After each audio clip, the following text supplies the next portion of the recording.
We'll talk to you a little bit about the aspect of control. Control seems to be our favorite thing. You know, the book says that dogs learn by repetition.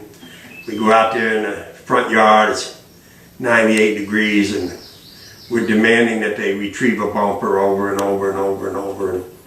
And it makes us feel like we're accomplishing something.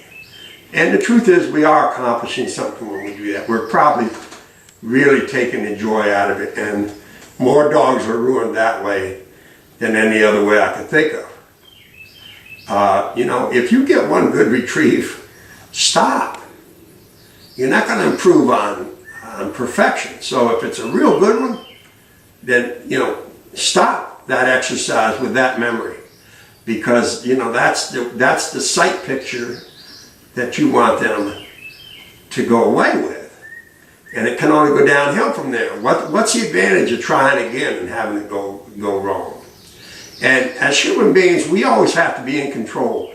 You know, and we're going to show you this. I say this repeatedly, but we're actually going to show you in our video when dogs are, you know, out of control, in control, how to put them back in control, how to, you know, start in control. And that's really the secret. You start in control, you end in control. You know, right off the tailgate. You know, a dog doesn't come out of the box without an invitation, doesn't come off the tailgate without an invitation, doesn't eat without an invitation, doesn't go into the house or out of the house without an invitation. That's control. You don't have to be a jerk about it. Climb.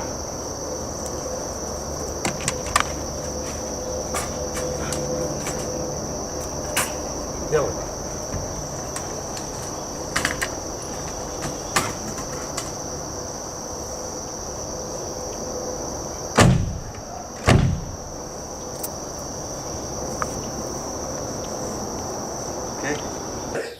But that's control. Now, we just got back from filming a little wire hair, and when she went on point, I got ahead of her and told her to wait. And she's only 5 months old or so, and that intimidated her just a little bit, and she backed off a little.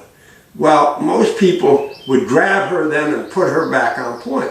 Well, now she's confused, and you stamp confusion because we got to be in control. Well, no. She's got to have a little time to figure that out, but she's also got to realize that I flush the birds. She doesn't flush the birds. Wait.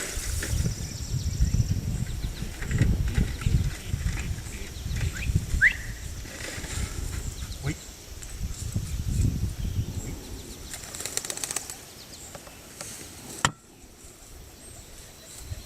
That will make it home.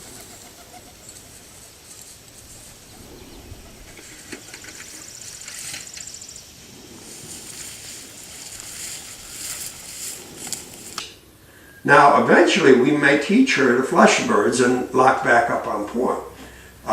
You know, my wire here, I don't go in the grouse thicket and flush a bird.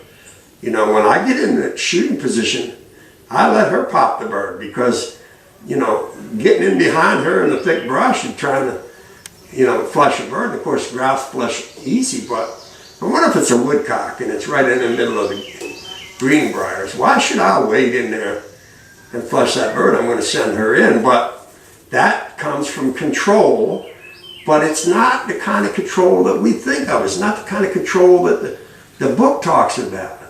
It's that you're in control of the situation. And the dog understands that, and the dog responds to that very, very well. They're a pack animal, and they would rather not be in control. We think, well, they like to be in control, and wire hairs may be the exception. But in general, dogs would rather that you're in control. They like to have their own program. They like to run their part of the program their way. And you should let them, because good dogs, smart dogs, will do a better job running their job than you will. You know, it's like a good manager. You know, a manager that micromanages, he's not a good manager. He's not getting the best out of his people. What's the same with a dog? You know, what the dog does best, you let the dog do best. And there's some guys that, that run dogs very, very well, and they don't train their dogs very much. They train them to come when they call them and to be obedient in that respect, but they just get them on a bunch of wild birds and let them figure it out. And sometimes that's not a bad approach. But as we go through this video series, I'm going to show you how I'm in control of a situation, and when it erodes a little bit, how do I react to it?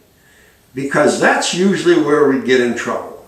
When things don't go quite like we think they ought to, then we got to jump in there and just manhandle that situation back into play. And generally speaking, that's a mistake.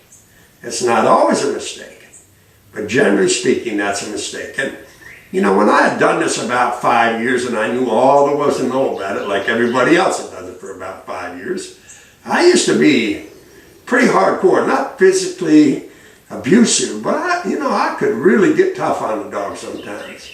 And over the years and watching the really good dog trainers, I kind of backed off of all that and realized that control is a lot easier to maintain if the dog understands what you want. Because if the dog is plugged in and part of the program, control is natural to the dog. It's easy. And so this whole control thing, as we go along, I'll take a minute and say, look, that's where control comes into play. So, if the dog is getting out of control, I'll show you how to put them back in control. But generally speaking, you're going to find out that we react just before the dog goes out of control. Once again, that's the key. Timing's the key. Jump in there just before it happens, because it's a lot easier to correct than it is chasing a dog halfway across the field and getting it straightened out. But anyway, it's getting a little hot, so I think we'll wrap this part up and get back out there.